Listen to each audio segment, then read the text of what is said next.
A close-up button on a sleek gray hearing aid. White text on a blue background reads, "How to replace tulip domes." The logo for Beltone.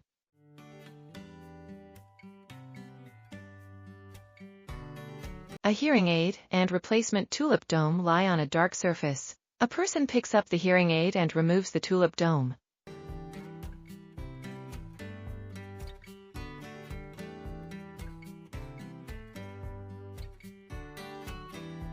They pick up the new tulip dome and insert the end of the hearing aid into the dome, pressing to secure it.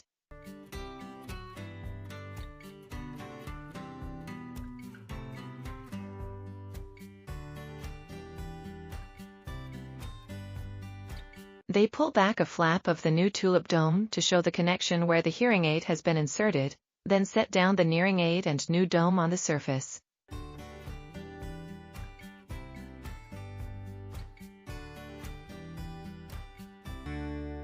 Blue text on white background, Beltone, and the blue logo for Beltone.